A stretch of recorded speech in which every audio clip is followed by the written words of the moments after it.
Estimado amigo o amiga, en nuestro último estudio del libro de Levítico, terminamos la sección sobre las normas higiénico-sanitarias.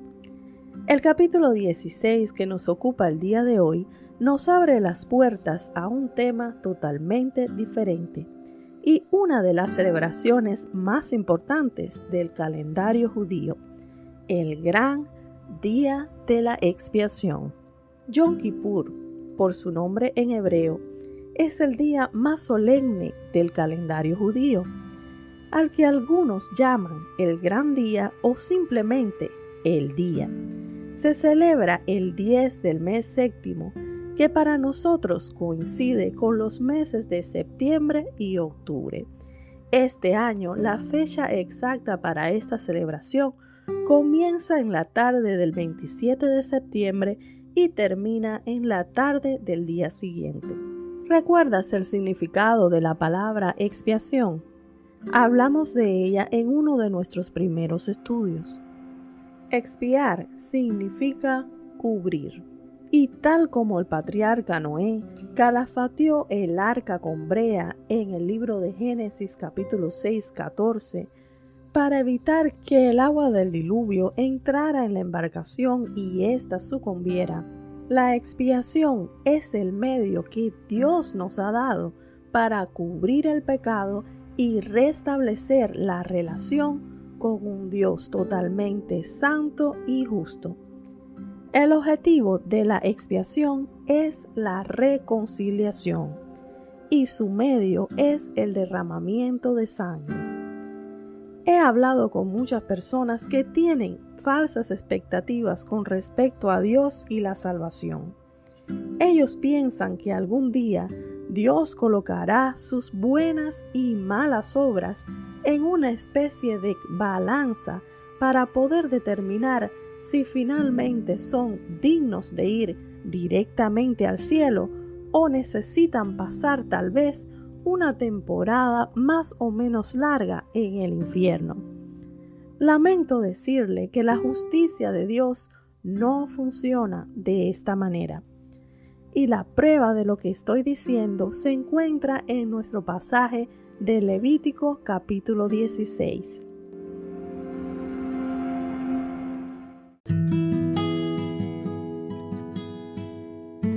Bienvenido al estudio bíblico de esta semana.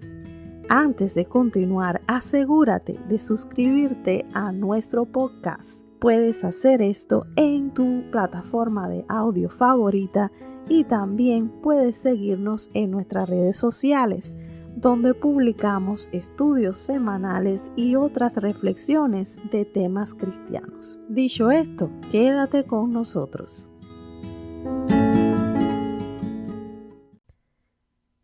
¿No pudiera Dios simplemente perdonarle? El problema de esta forma de pensar es que contradice el carácter y la naturaleza divina. El Dios de la Biblia es primeramente justo y también santo. Su justicia significa que Él jamás pasará por alto el pecado de nadie, incluyéndonos a usted y a mí. Su santidad, por otra parte, implica que Él no tolerará el pecado en su presencia, incluyéndonos otra vez a usted y a mí. De modo que hay una demanda de su parte que no puede ser de ninguna manera evadida. A través de la expiación, sin embargo, la justicia de Dios es satisfecha. La sangre en el altar simboliza la sustitución de una vida por otra. Su vida por la de un animal puro sin defecto.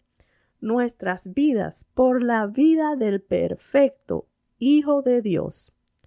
En la expiación, la justicia divina es plenamente manifiesta, pero también su gracia. De modo que, una vez efectuada, usted y yo podemos ser finalmente perdonados y absueltos de toda culpa, para que podamos ser también admitidos en su familia. La demanda ha sido satisfecha. Este es el principio del gran día de la expiación, un día en el que todo el pecado de Israel era removido, a fin de que su presencia no se apartase del santuario por otro año. Ese día el pueblo se mantenía en absoluto reposo y ayuno, a la expectativa de lo que sucedería dentro del tabernáculo.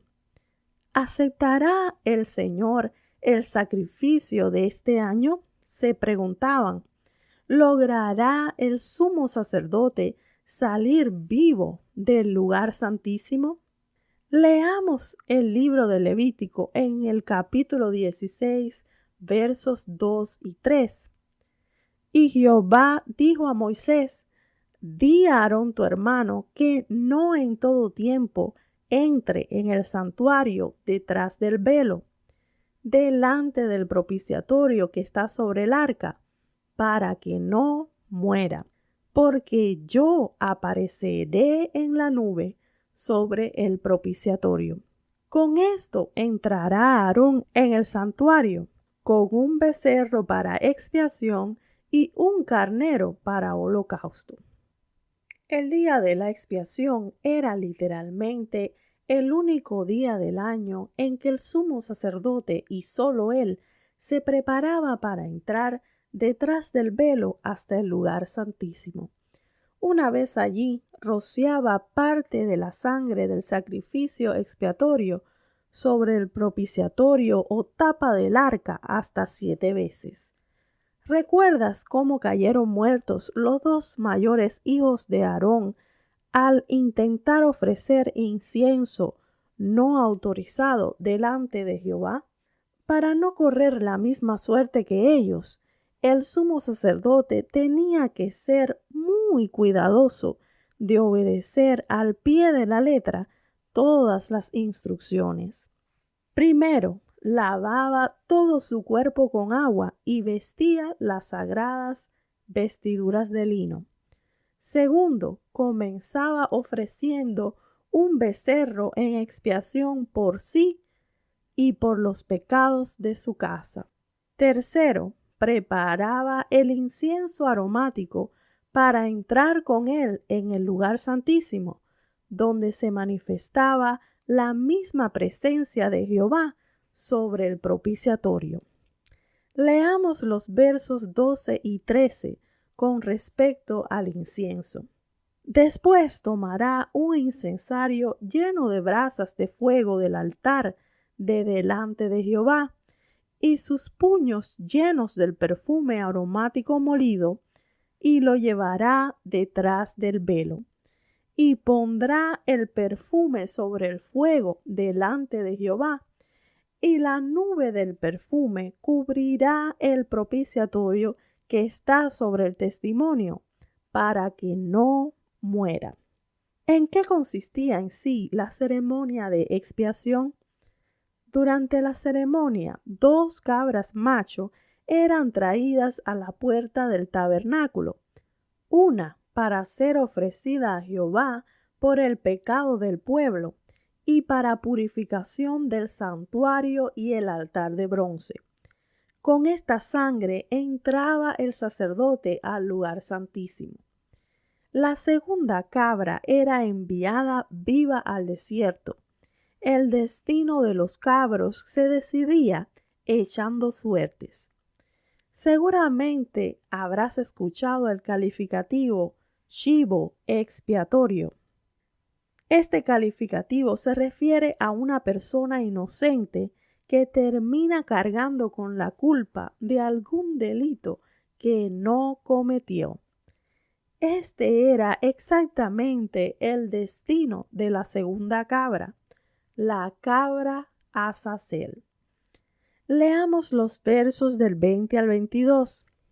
Cuando hubiera acabado de expiar el sacerdote, el santuario y el tabernáculo de reunión y el altar, hará traer el macho cabrío vivo, y pondrá a Aarón sus 2 manos sobre la cabeza del macho cabrío vivo y confesará sobre él todas las iniquidades de los hijos de Israel, todas sus rebeliones y todos sus pecados, poniéndolos así sobre la cabeza del macho cabrío, y lo enviará al desierto por mano de un hombre destinado para esto. Y aquel macho cabrío llevará sobre sí todas las iniquidades de ellos a tierra inhabitada, y dejará ir el macho cabrío por el desierto. Mucho se ha especulado sobre el significado exacto de la palabra Azazel. Quizá lo más sabio sea resaltar que el término viene de la raíz que significa separación, y que es posible que este fuera el nombre de una cierta región desolada o desértica a la que se hace referencia en este pasaje. No fue hasta mucho después que algunos comenzaron a ver el nombre Azazel como referencia a Satanás o algún demonio de los lugares desérticos. Es importante resaltar aquí que Satanás nunca se nos presenta en las Escrituras cargando con los pecados de nadie, y mucho menos teniendo parte en la obra de la expiación. El objetivo de este cabro era enviar el pecado del pueblo tan lejos como fuera posible, a regiones inhabitadas. El poner las manos sobre su cabeza a la vez que se confesaban los pecados del pueblo equivalía a la transferencia simbólica de éste al animal. Se dice que en tiempos del Nuevo Testamento se acostumbraba a precipitarlo desde el borde de un acantilado a las afueras de la ciudad de Jerusalén, para que así se pudiera garantizar que éste jamás volvería a merodear la ciudad trayendo el pecado de vuelta. La segunda cabra nos recuerda lo que escribió el salmista David en el Salmo 103, verso 12. Lo leeré esta vez en la Nueva Traducción Viviente, que dice: llevó nuestros pecados tan lejos de nosotros como está el oriente del occidente. ¡Qué increíble referencia a Jesús nuestro Señor! Él es quien, de acuerdo con el profeta Isaías, cargó en él el pecado de todos nosotros. Las Escrituras dicen que al comienzo de su ministerio, Jesús estuvo a punto de ser despeñado, tal como lo era cada año el chivo expiatorio. Vayamos a Lucas capítulo 4, versos 16 al 30. Al oír estas cosas, todos en la sinagoga se llenaron de ira, y levantándose, le echaron fuera de la ciudad y le llevaron hasta la cumbre del monte sobre el cual estaba edificada la ciudad de ellos, para despeñarle. Mas él pasó por en medio de ellos y se fue. Quizá la mejor referencia a Cristo como el chivo expiatorio se encuentra en la descripción de Isaías, donde habla que un hombre azotado, afligido y herido no tenía culpa alguna, tal como lo reconoció también el ladrón en la cruz. Nosotros, a la verdad, justamente padecemos porque recibimos lo que merecieron nuestros hechos, mas éste ningún mal hizo. Terminada su labor en el lugar santísimo, el sumo sacerdote volvía a lavarse y a cambiarse de ropa. Al verlo salir, el pueblo reunido afuera del tabernáculo recibía la feliz noticia de que Jehová había aceptado la propiciación por sus pecados y de que ahora estaban limpios y listos para vivir en el favor de Dios un año más. El gran día había llegado a buen término y el pueblo podía celebrar con holocaustos de olor grato a Jehová. En el gran día de la expiación, Israel percibía el delicado sabor del perdón y la aceptación, como dice Levítico 16:30, porque en ese día se hará expiación por vosotros y seréis limpios de todos vuestros pecados delante de Jehová. Debió sentirse como una especie de reseteo espiritual, una segunda oportunidad para rectificar lo mal hecho, un nuevo comienzo, una página en blanco. ¿Cómo te sentirías si Dios te diera esa nueva oportunidad a ti? Si pudieras sentirte tan ligero y libre de toda culpa y peso que pudieras comenzar a percibir la aceptación, la cercanía y el favor de Dios en tu vida. Es posible pensar que hemos llegado demasiado lejos o nos hemos hundido demasiado profundo en el pecado. Es en esos momentos que sentimos que no podemos ser rescatados. La buena noticia es que el gran día de nuestra expiación tuvo lugar una vez en el pasado, pero continúa vigente y sigue surtiendo el mismo efecto hasta el día de hoy. Presta atención a la descripción de este gran día que se encuentra en la carta a los Hebreos, capítulo 9. Ahora bien, el primer pacto tenía sus normas para el culto y un santuario terrenal. En efecto, se habilitó un tabernáculo de tal modo que en su primera parte, llamada el lugar santo, estaban el candelabro, la mesa y los panes consagrados. Tras la segunda cortina estaba la parte llamada el lugar santísimo. El lugar tenía el altar de oro para el incienso y el arca del pacto, toda cubierta de oro. Dentro del arca había una urna de oro que contenía el maná, la vara de Aarón que había retoñado y las tablas del pacto. Encima del arca estaban los querubines de la gloria que cubrían con su sombra el lugar de la expiación. Así dispuestas todas estas cosas, continúa diciendo el autor de Hebreos, los sacerdotes entran continuamente en la primera parte del tabernáculo para celebrar el culto. Pero en la segunda parte entra únicamente el sumo sacerdote y solo una vez al año, provisto siempre de sangre que ofrece por sí mismo y por los pecados de ignorancia cometidos por el pueblo. Cristo, por el contrario, al presentarse como sumo sacerdote de los bienes definitivos en el tabernáculo más excelente y perfecto, no hecho por manos humanas, es decir, que no es de esta creación, entró una sola vez y para siempre en el lugar santísimo.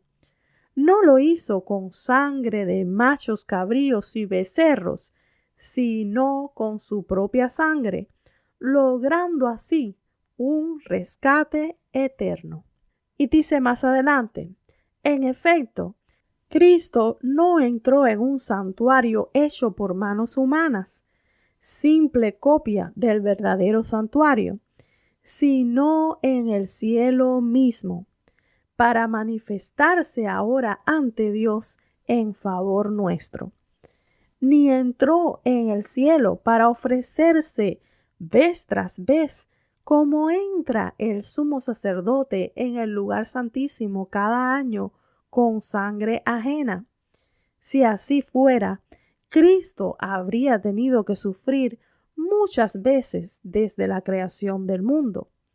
Al contrario, ahora, al final de los tiempos, se ha presentado una sola vez y para siempre, a fin de acabar con el pecado mediante el sacrificio de sí mismo. ¿De qué manera es el sacrificio de Cristo mayor y mejor que el de la primera cabra del Yom Kippur? Él no entró simplemente en el lugar santísimo que simboliza la presencia de Dios.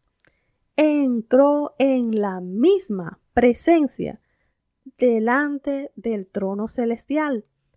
No entró llevando la sangre de algún cabrito, sino su propia sangre, rociada para satisfacer la demanda de justicia de Dios.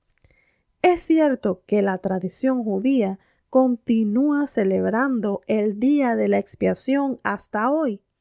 Sin embargo, ellos ya no tienen templo, ni sumo sacerdote, ni animal para el sacrificio. Está claro que el mensaje de Dios es: consumado es, hecho está.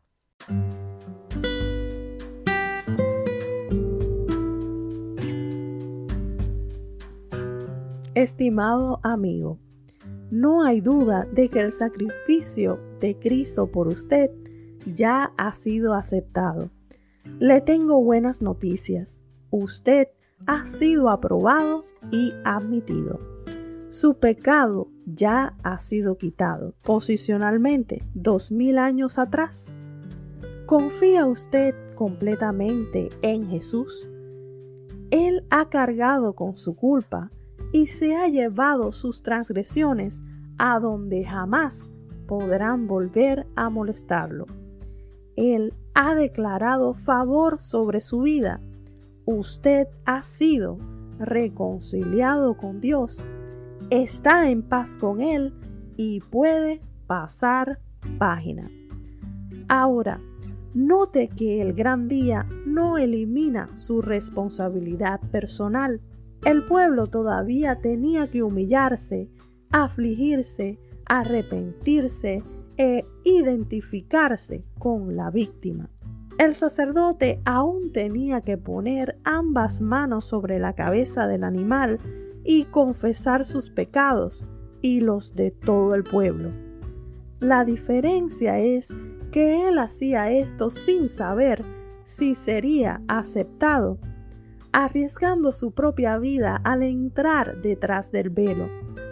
Pero cuando usted se aflige, se arrepiente y se identifica con Cristo en su muerte y resurrección, tiene la plena garantía de que ha sido justificado en Jesús. No solo esto, usted sabe que no volverá a encontrarse con sus pecados pasados, pues como dice la Escritura, perdonaré la maldad de ellos y no me acordaré más de su pecado. Jeremías 31:34. ¿Vive usted batallando con un fuerte sentimiento de culpa por algo que quedó en el pasado? Recuerde, no trate de domesticar al chivo expiatorio. El deseo y la voluntad de Dios es que pueda disfrutar de absoluta seguridad, que experimente la alegría de ser perdonado y la dicha de estar reconciliado. Que no deje pasar la oportunidad de rectificar lo mal hecho y comenzar de nuevo en el gran día.